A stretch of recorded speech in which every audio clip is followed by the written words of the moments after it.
Ladies and gentlemen, welcome back to the Conflict Zone, your go-to source for insightful discussions on international affairs, law, and security.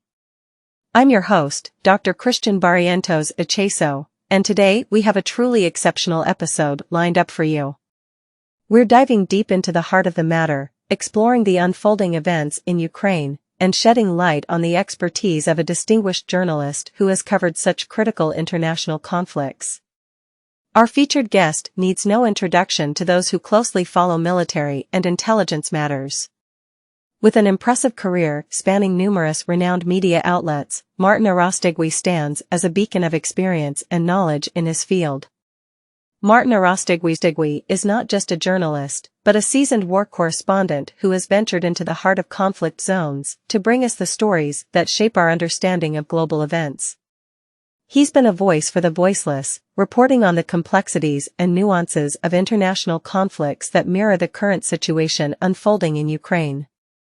Arostegui's byline has graced the pages of reputable publications such as Voice of America, The Wall Street Journal, The Daily Telegraph, The Washington Times, CNN, Fox News, UPI, France 24, and Diario Las Americas of USA. His reporting has provided invaluable insights into the world of military operations, intelligence strategies, and geopolitical dynamics. Twilight Warriors, exploring military special operations. But Martin Arostegui's influence doesn't end with his reporting. He is also an accomplished author, having penned the enlightening book Twilight Warriors. This book delves into the world of military special operations, shining a light on the brave men and women who undertake covert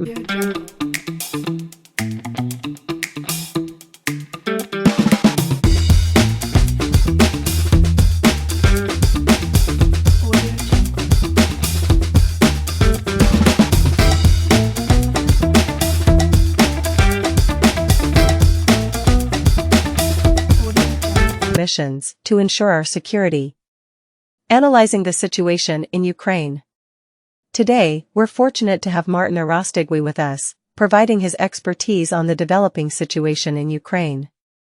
As tensions rise and international concerns mount, Arostegui's insights will offer a deeper understanding of the complexities at play and the potential implications for global stability.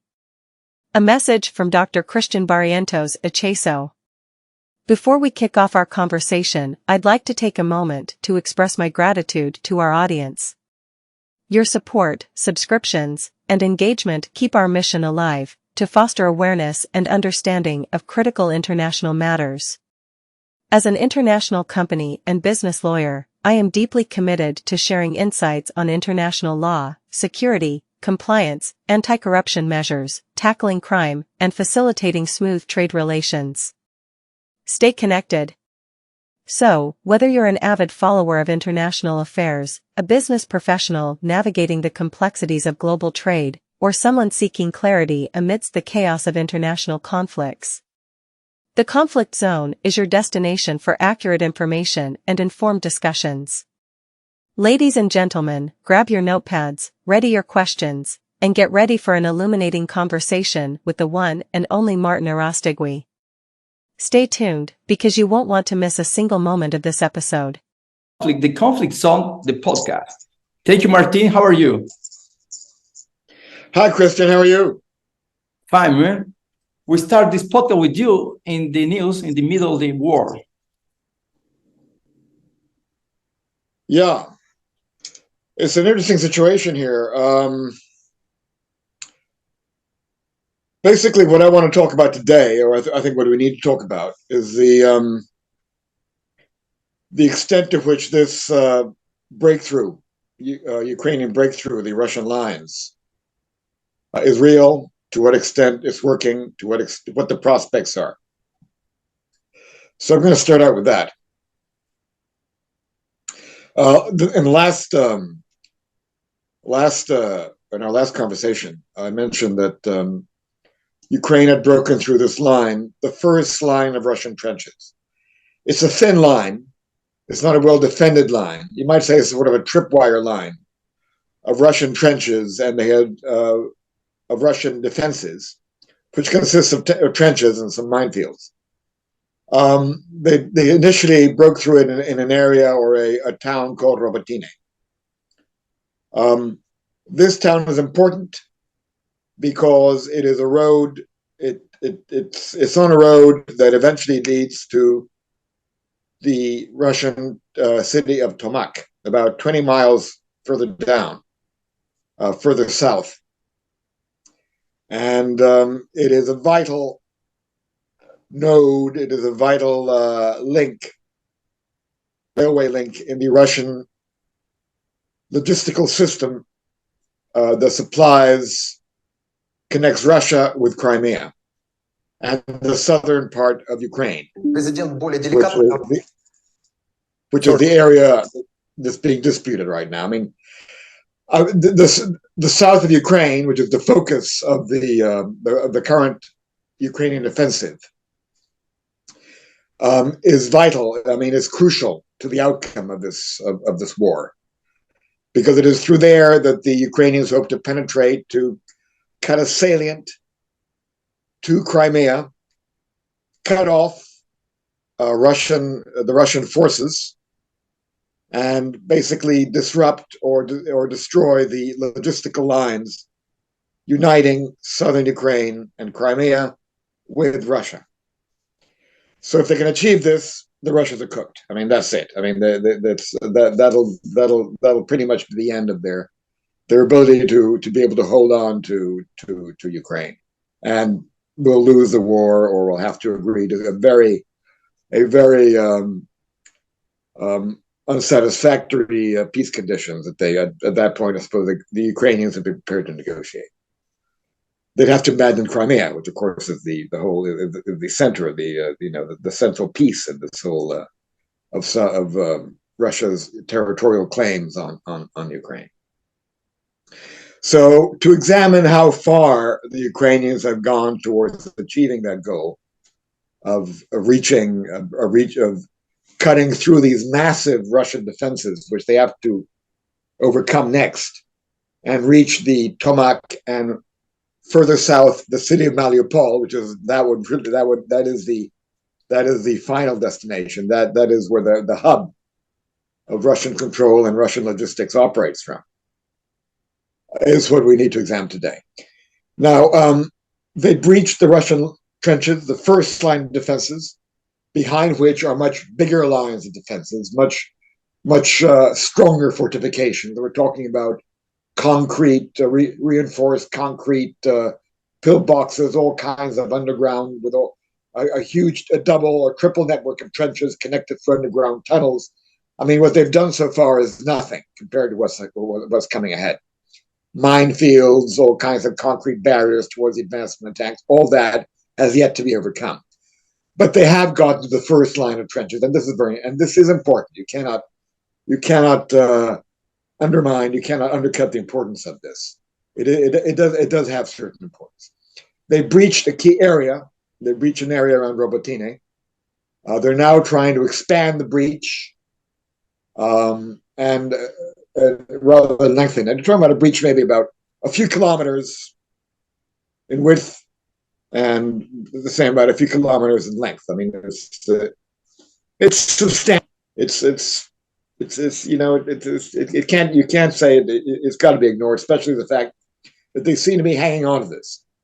They're managed to expand the breach eastwards and westwards to nearby towns, so as to protect the flanks of their positioning on this road. Although the Russians still control, according to some reports, still control some trench positions and some high elevated areas in which they can still bombard. They can still destroy the Ukrainian ability to bring supplies down this road from Robotine further south. But they seem to be controlling the area. They seem to be taking all the Russian trench positions to the west and to the east of Robotine, and they seem to be expanding in that direction. They seem to be almost taken or almost having entered two nearby villages on either side. So they're at least managing to consolidate the headway they've made until now. And And they, according to some reports, they're now within a kilometer of the second Russian line of fortifications. And again, I mean, if they can breach Russia's fortifications here at any point, they might be in a position to place their artillery, their HIMARS rockets, to target the Russian railway and highway connections to Crimea and to southern Ukraine, and thereby isolate or seriously disrupt the supply system for the Russian occupying forces in this part of Ukraine. So that's where it crooks now. This is a very key moment in the campaign. It's a very key moment in the war. According to the U.S. Chief of the General Staff, General Milley, they have between 1 to 2 months in which to make further substantially further gains before winter sets in or fall sets in, and they have very heavy rains, which makes the area untrafficable for vehicles. So to mount any massed attacks by tanks at that stage or anything like that would become very, very difficult. And the most the Ukrainians could do at that point would be continue these small unit tactics to harass the fortifications, but to break through them with under those kind of weather conditions or make any substantial breach at that point would be very, very difficult. But if they can, then they'd be in position to make the Russian situation in the south of Ukraine very difficult. And this is what they're aiming at right now. Now, there are a couple of things that stand out to me or to me are relevant to other accompanying events in the Ukrainian ability to break through to capture Robotyne and make this breach of the Russian defenses. It coincides with the fact that, and I mentioned this in our last conversation, that it so happens that it happens just as when the Russians relieved, they assassinated Prigozhin. I think we pretty much established that. I think the GRU seems to have, to the latest analysis by analysts at the CIA, is the Russian military intelligence service seems to have smuggled a small explosive into the beneath one of the wings, into the fuselage beneath one of the wings, with an altimeter fuse, which went off at the plane when the plane reached a certain height after taking off from Moscow. I think that's pretty much what the intelligence assessment is at this right now, and they assassinated Prigozhin, which means that there's no longer Wagner. Wagner is being incorporated into other units of the Russian army. Supposedly, it's coming under the control of the GRU, and so they don't have that to work with anymore. I mean, they have other elite units. They're using their paratroopers and airborne units to try to block the current Ukrainian advance in the south. But still, I mean, Wagner obviously was a unit that did extremely well in Bakhmut, and not having that kind of unit cohesion under Prigozhin's charismatic leadership, to put it in a nice way, certainly deprives them of an asset they did have to get them out of another difficult situation in Bakhmut last winter. But aside from that, I mean, it appears there was support for Prigozhin, or at least we don't know at this stage if it necessarily meant support for his actual coup or coup attempt or rebellion or mutiny, or his plan to kidnap Shoigu and replace him with an defense minister. But there was equally strong criticism of Putin and particularly his bureaucrats in the defense ministry, Shoigu and Gerasimov, coming from other generals, other very good generals. So we don't know if they moved against. Then they have moved to purge some very important, some very top generals from other key positions in the Russian army, particularly positions very relevant or very important for Ukraine, for their Ukraine war. One of them is Sorovikin, who definitely he's he disappeared for 2 months after Prigozhin's coup collapsed. And he's reappeared recently, but he's supposed to be out of the army. And although there are people calling for his reinstatement, we don't know. He seems to be under some kind of house arrest. Now, Surovikin was the general who actually he built these fortifications in the south of Ukraine. He's the brains behind Russia's defensive system. So without him, I think they're deprived of a certain important degree of leadership, intellectual talent for this particular phase of the campaign. They also relieved another general, and I think this is even more key. His name is Ivan Popov, who was the commander of the 58th Russian 58th Combined Forces, which is the army currently occupying and fighting in the south of Ukraine. He commanded that part of the front. He was a very effective commander. He was very respected by his troops. And in fact, what he had also complained about the inefficiency and corruption and on the part of the defense ministry. And what he had complained about specifically was that they weren't rotating troops and keeping exhausted forces in the advanced positions in very bad shape with very limited supplies, which were exactly the positions that the Ukrainians were able to take. So in essence, he warned against he advised the defense ministry against leaving these positions to exposed, which they did. And as a result of that, the Ukrainians were able to break through them. So they don't have the one general that had seemed to understand the front and had warned about precisely the kind of weaknesses which the Ukrainians were able to take advantage of. This, to me, seems like, and the removal of these two generals, of course, coincides with the Ukrainian assault on these forward positions, which they managed to break through. So again, I think here you have a case of decisions in the Kremlin being made more on the basis of of bureaucratic politics rather than the reality on the ground at a very key moment of the war. And that doesn't speak well for the future of Russia's ability to defend to sustain their situation there.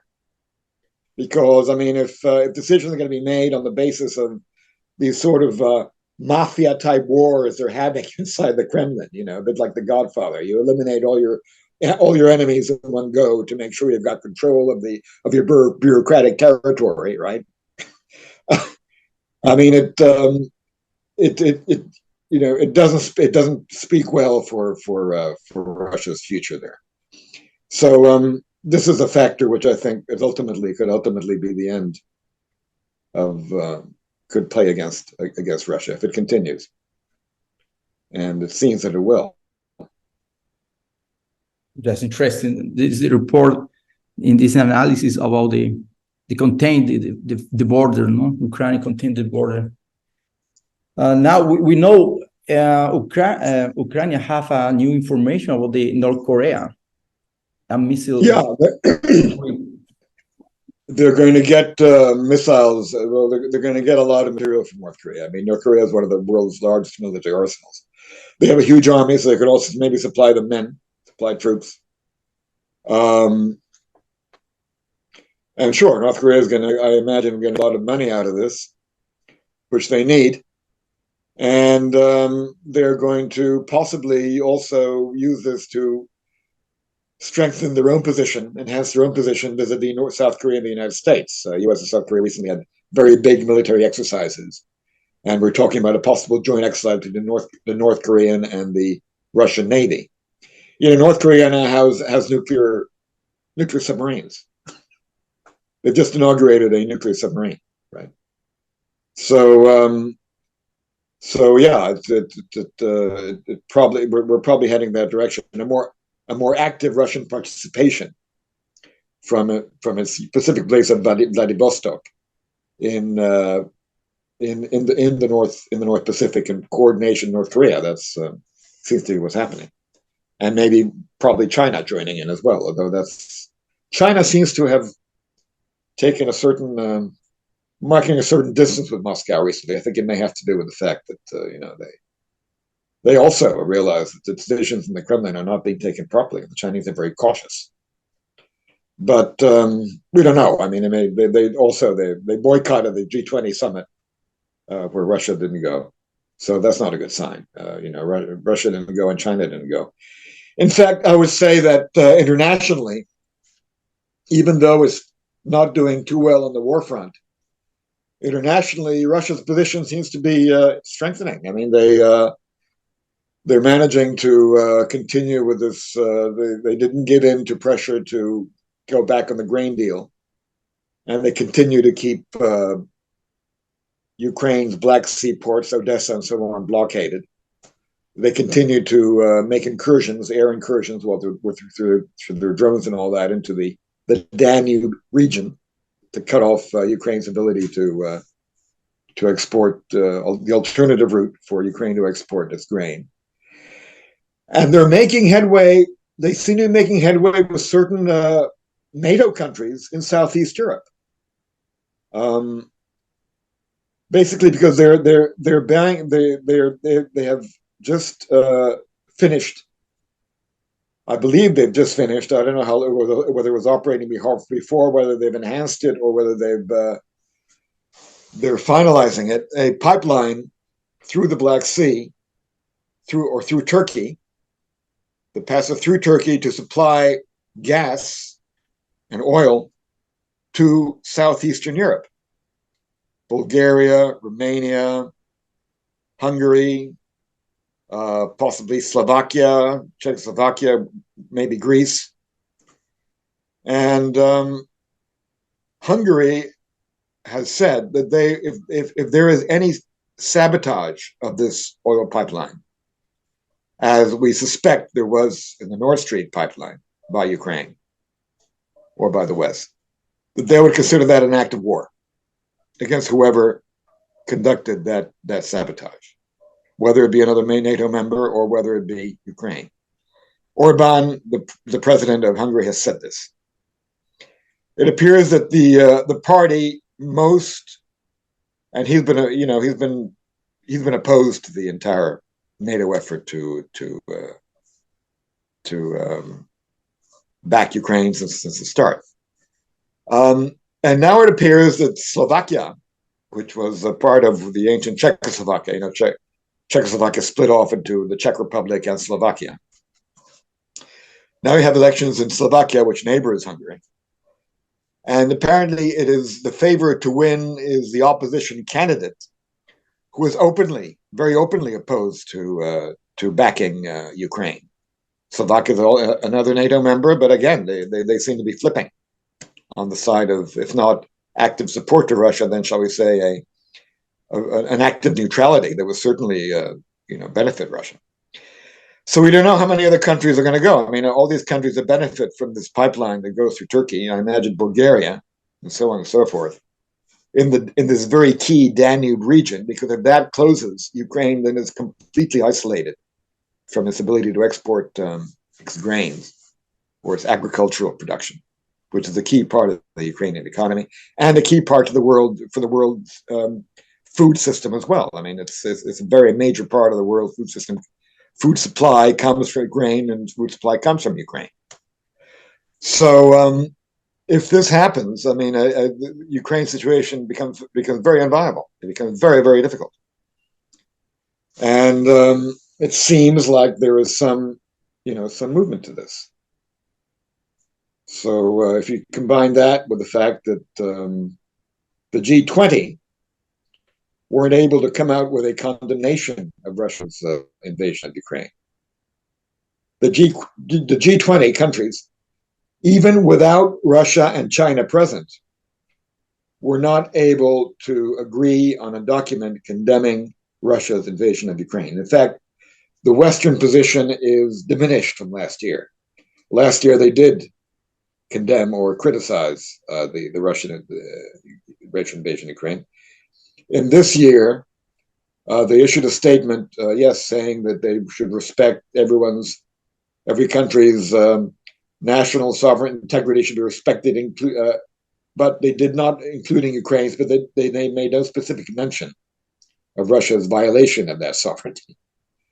So it seems that diplomatically, Russia is gaining ground. Oh, and Africa, where we have a growing block of African pro-Russian dictatorships now in Africa, with the coup in Niger, which was heavily, obviously, influenced by Russia. You know, they waved Russian flags when the junta took over and defied, and now defying the French, you know, now pressuring the French to pull out their troops and their ambassador, who was under siege there in the embassy.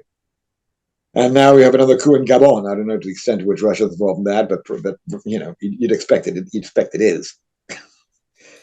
So you've now got a growing block of pro-Russian military dictatorships in Africa. They want the West. They want France out. They want the West out, and they're going to increasingly rely on Russia for their arms, security assistance, and this is important. At a time in which Russia is blocking Ukraine from exporting its grain, and has very limited the amount of grain Ukraine is able to export through alternative routes. Of course, they're offering free grain to all these African countries, which are their allies. So now they have this additional leverage. They can offer these African countries free grain or grain they're becoming virtually the only supplier of grain to the Sahel region, to Africa, and giving countries that are pro-Russian favorable terms to acquire that grain. So their leverage in Africa is also growing as a result of the war with Ukraine. So you can't say that Russia's international position is weakening. It's not. Their battlefield position is maybe eroding in a certain area. Their economy, of course, is feeling the effects of Western sanctions. But this is not translating into a weakened position internationally, which may ultimately, you know, it could be a deciding factor in the war. That's a crisis. The international public law have a crisis, and this is the most important crisis with the G20. Yes, go ahead. No, go ahead. Yeah, what Russia is doing is in complete violation of international law. I mean, it's flouting international law. I mean, it's totally destroyed. You know, it ignores any viability of trade law, except, of course, they say that the grain sanctions will be reimposed if they're right, if their trading ability to conduct international trade is restored by lifting sanctions and all that. But if you have the fact that sanctions are justified internationally on the basis they're being conducted against a country which has conducted an invasion, they're flouting of international trade, any international law, to use food as a weapon internationally in Africa it is a complete violation of international. They're walking all over it. They're pirating international law. That's terrible. Thank you, Martin, for this great podcast. Good to talk to you. Talk to you soon. Bye-bye. Okay. Thank you. Subscribe and share this video in the podcast of the conflict zone. You podcast and subscribe and share it all about the international law with Martin Arostegui. Thank you. See you again.